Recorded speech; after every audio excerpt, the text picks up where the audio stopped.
Thokozani bogogo nomkhulu saruka sendoda lesogogo bathi nembathi ngani zakwethu namhlanje sikhuluma ngodaba letiye. Isaruka sendoda sithi kunina before wenza itiye, before wenza umsebenzi, think about the message you are trying to pass. Think about the purpose of lelo tiye lelo. Itiye, umsebenzi, any ritual idinga ukuthi u-understand i-purpose yakhona very clear. Don't just wenze itiye noma wenze any ritual because of umelaphi wendabuko uthe asibona uNkulunkulu nathi siyawenza amaphutha. Before you slaughter, before uyemsamo uyoshisa impepho, before wenza anything, before mema abantu, before wenza anything, think about it very careful. Because uma usuyenzile into, uma usuwenzile lo msebenzi lelo tiyelelo wayishisa impepho kwadle okwenza yonke into, whatever message that you have sent already, it's gone. You'll never reverse it. Again, akuyona WhatsApp lona ukuthi delete for everyone, no.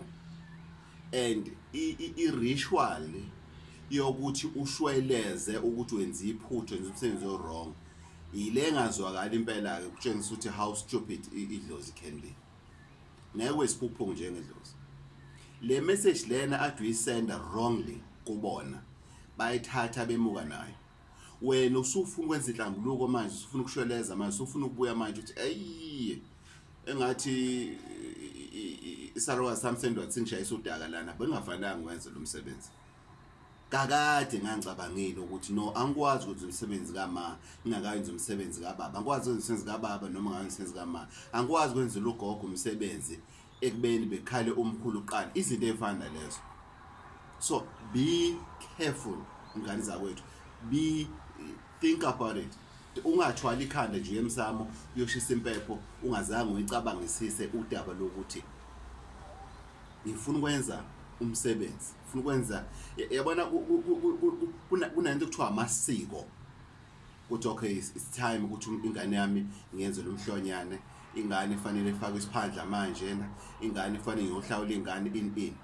I'm not talking about such things. Lezo zi-standard, lezo umhlonyane, mawuphandla ingane uphandla ingane. Those are standards rituals. I'm talking about itiye lokuthi kuthiwe wena ubheke isalukazi sekhaya konyoko and then ufanele ukuthi usenzele itiye. Bese uthwala ikhanda uyagijima uyothenga imbuzi, uyohlaba ithende ekhaya koma wakho, uyobabonisa wena ukuthi wena useyintweni, wena ufuna inhlanhla, wena uthi ugogo ufuna ukumenza la yonke into. Ugogo athola imessage wrong. Imessage ethini? Umzukulu ushap. Umzukulu grand gogo akayidingi imali yakho umzukulu, uyabona ukuthi wenzeleni umzukulu. Uyabona ukwenzakalanda ecekeni. Yabona kumnandi kanjani siyabuza. Sikakhothiswa ubani gogo wakho amanye amadlozi ahleli nawo. Hey wemamtshali awuyeke lokho zana wena. Awuyilokho lo mphako lado usubekile ngoba bathi mabakulethile izinto kubeke ithebe, kubekwa amabhatata, kubekwe ini, usokazolethela nomnotho ke loyo. Bese kuthiwa no, lento asale sesidla la. Umzukulu wakho right, buku kwenzele. Why to harm yokwenza itiye when you yokwenza umsebenzi?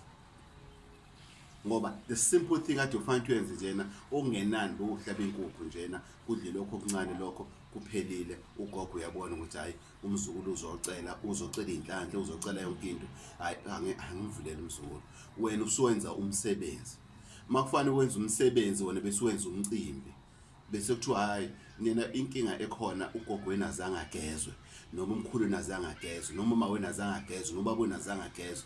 Into efanele uyenze wena ufanele uhambe uyogeza ubaba wakho bese uyothenga inkomo. Umgeza kanjani umuntu ngenkomo? Akusewona umsebenzi loyo, umcimbi. I-meaning ethi umsebenzi wokugezwa usuyisusile, usuwenze umcimbi wena, usuwenze ongaphezulu ngoba uyaphapha, izinto zakho bese ziyavaleka. umbona umuntu maka retire emsebenzini athi ngifuna ukwenza isithebe sabantu abadala ngibonge nje yonke leminyaka lena abangiphe yona ukuthi ngisebenze in ubongani ngoba usazophila kusafanele uphile benzele isithebe into encane noma imbuzo ubazise ukuthi awusasebenzi usuhlele ekhaya usucela lokho okuncane ohlele ngakho ekhaya kuthi ukuphilise kuze kufike insuku zakho zokugcina emhlabeni. You cannot go uyoshisa impepho uthi wenza isithebe ngiyabonga yonke leminyaka lana engazathi usunayo idate yokufa. You can't do that.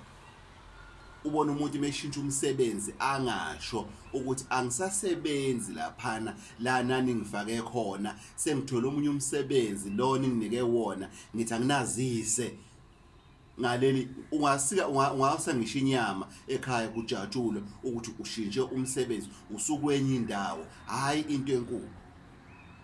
Guys, I'll repeat this again and again. Before you do itiye, before you perform any ritual, think about it.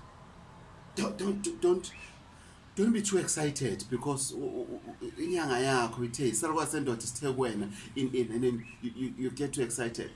Research. Go to your family. Kodwa mdala kuthiwa ubaba kageziwe khona okwaziyo lokho. Hayi bafu baba wagezwa. Inkinga mhlambe evelayo ukuthi ngoba ubaba washona ngengozi ingozi esingazange siyiva.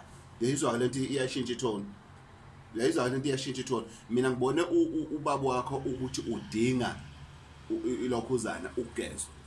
But when usuwenza research wathola ukuthi udinga ukugezwa okunjani yini lena ke manje egezwayo because abanye wena abadala sebenzeni sibe tshenini.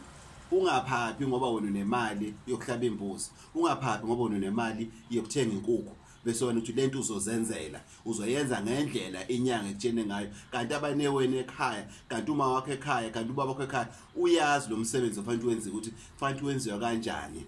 So communication is very important when it comes to ama rituals that abandakanya isimo sekhaya.